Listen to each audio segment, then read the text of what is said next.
Small, handy and practical. The remote control for the stationary heating TP4 from the firm Eberspecher.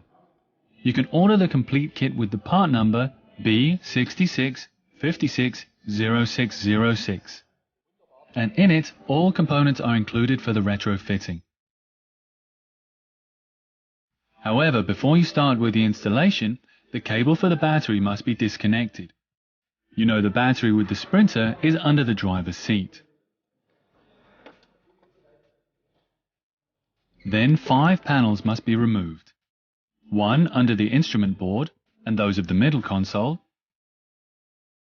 and on the passenger side likewise below in the footwell and at the side of the glove compartment. The 5th one again is on the driver's side, the fuse cover. In the next step, install the antenna. Dismantle the sun visor on the driver's side. On the left side, remove these 2 screws before you separate the electric connections. On the right, there is one more screw in the opposite clamp, which is hidden under a small flap. With a plastic wedge, unclip the covering of the A-pillar. Attention! With the Sprinter, the covering is protected with a check strap. By the way, with the reinstallation, this strap is fastened to the pillar with a torque of 5 Nm. The reason for the check strap: the window bag is in the A-pillar, and when the window bag releases in an accident, the driver will not be injured by the cover. Proceed in the engine space with the fuse box. Remove the lid. Why? Well, we'll tell you more later. Start with the installation of the antenna for the remote control. Fasten the self-adhesive Velcro from the kit on the control device of the antenna. The control device is installed, by the way, in the footwell on the driver's side.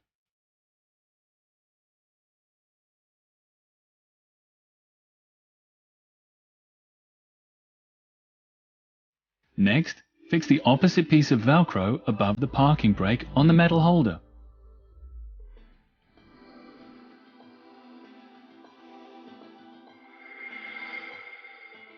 Now, with the help of the Velcro, the control device can be stowed away safely in the footwell.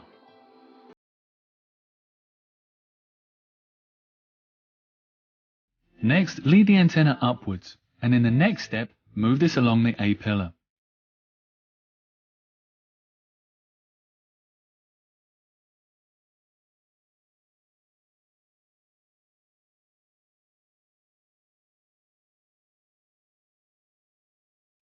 Run the cable along the installed cable.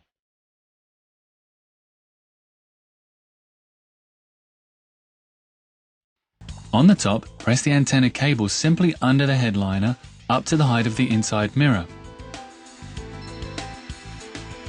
The antenna is fixed with cable ties in the A-pillar area, and snip off the ends.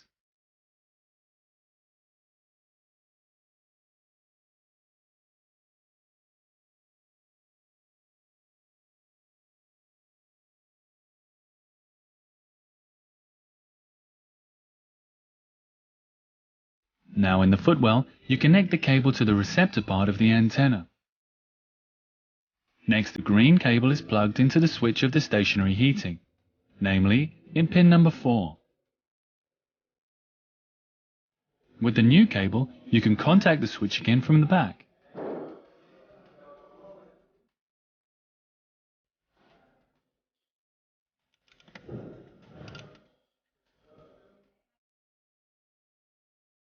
The remaining cables are moved from the driver to passenger's side. The covering was removed already from the middle console. Admittedly, there's not a lot of space here below, but it is feasible. Now on the passenger side, the ground cable must be connected to the grounding point. For this, remove the nut on top of the grounding point and fasten the brown cable. Afterwards, tighten the nut once again. Now the cable is moved further up. Open the protective bag with suitable tools. This is fixed with a cable tie.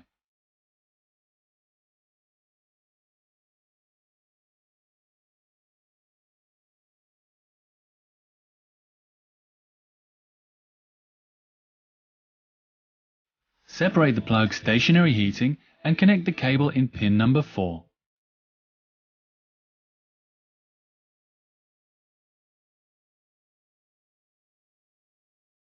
Afterwards, fit the connections together again and stow everything well protected in the bag. Close the bag with a cable tie. The cable fuse receiver must be moved then from the interior to the fuse box in the engine space. Connect the fuse.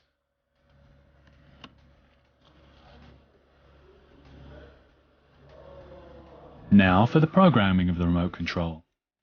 In the vehicle, press the stationary heating button until it starts to flash, and then on and the remote control.